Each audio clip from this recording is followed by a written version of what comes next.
The Good Doctor, which made its premiere in 2017, has undoubtedly become one of ABC's most beloved programs because of its numerous dramatic episodes and ensemble of endearing characters. Many fans were thrilled to watch their favorite doctor tackle fatherhood for the first time when the program was officially confirmed for a seventh season, but that joy quickly turned to sadness when it was revealed that Season 7 would be the last. In Episode 2, Steve, Sean, and Leah's newborn baby was underweight. He was not in the right place. When Leah isn't feeding the child herself, she pumps milk for him. He eats on a regular basis. Their pediatrician, however, believed they ought to begin utilizing formula. At first, Leah didn't want it. She even took offense that the doctor had given them the formula. Sean was delighted about taking over night feeding responsibilities. Therefore, he was blind to the fact that Leah was beginning to feel like a failure. Sean's relationship with their little son may therefore be put to the test when he spends the night with the newborn. Sean was a joy at work, no matter what his new circumstances at home were. Dr. Charling was overjoyed that her facility was become a teaching hospital. She was autistic as well. Like Sean, she aspired to become a surgeon. After watching a video of him in action, she came to the realization that she wanted to be like him. All she needs to do is practice good bedside manners. Sean had asked her if she could help a patient with dressing an injury. Charlie assured her she could handle it, but before she could do the procedure correctly on the patient, she needed to view a how-to video on YouTube. Don't claim to know anything if you don't. With the other doctor in the room providing guidance, she was missing out on an excellent learning opportunity. She infuriated the patient's daughter as well. The daughter, however, became very irritated. When she discovered her father would require a new set of lungs, she became upset. It wasn't pneumonia as they initially believed. Hearing her father claim he didn't require full-time care infuriated her. She promised to look after her father. Her father wished not to hear that. As his daughter worked to go up the corporate ladder, he didn't want to be in the way of her. Just it was in the parking garage that Charlie saw the daughter. She was recording videos while in her undies. The daughter did not have a 9-to-5 job. She was a girl for OnlyFans. She has a large income. She can be flexible with her time.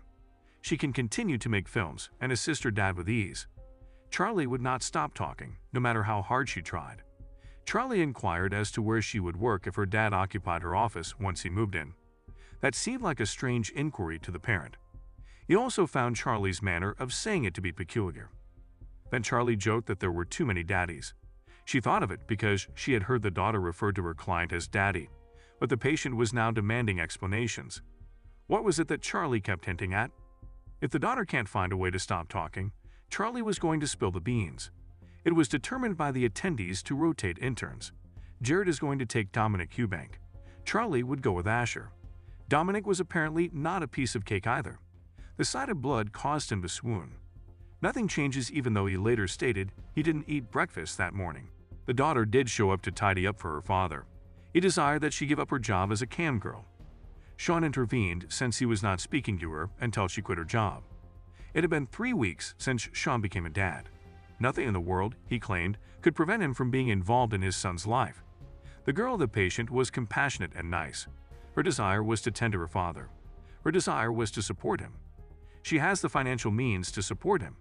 He was unable to go back to his previous work of chopping up countertops since she was earning a lot of money. He was sick because of his job, required new lungs for him. But no one was being harmed by her work. It assisted with her clothing and feeding. It wasn't all that horrible. Eventually, the father realized that for himself. His daughter could be lost for no reason at all. Dominic, the other intern, has been attending to a separate patient. The tumor in his patient's most sensitive area. Removing it entailed some danger. Thus, Dr. Alex Park informed the patient that he would not do the procedure unless he demonstrated its value. The man was forced to beg for survival. It was successful in that he now has a purpose in life. Sean also tried to help Charlie sit in for her first surgery. Only she contaminated it. She touched her earring. She then touched the bed sheets with the same hand that touched the earrings. Sean had to boot her out of there. It sucked for Charlie. It was great for Dominic. She showed him how not to faint at the sight of blood. He got to witness his first surgery, and that was a doozy. All anyone could talk about was the upcoming party they were all invited to. Aaron was going, and so Sean didn't want to go if Aaron was going. Aaron made an attempt to discuss it with Sean. Sean was still unable to get over Aaron's failure to show up to the hospital to visit newborn Steve. Then Aaron was surprised with a party in the hospital. Erin endured suffering during it. But as Charlie witnessed Sean's autism flare up, she ceased to look up to him. He became enraged with her as she attempted to rearrange the supply closet. To mend it, he instructed her to return it to its original location. He made her feel less confident. Charlie turned to face Dominic, and he played a Taylor Swift song to cheer her up. Sean also decided against attending Morgan's celebration. He arrived with the newborn and Leah. The best part of using formula for Leo was that she got to enjoy her first drink in months. Erin also had the opportunity to apologize to newborn Steve for the delay in their meeting.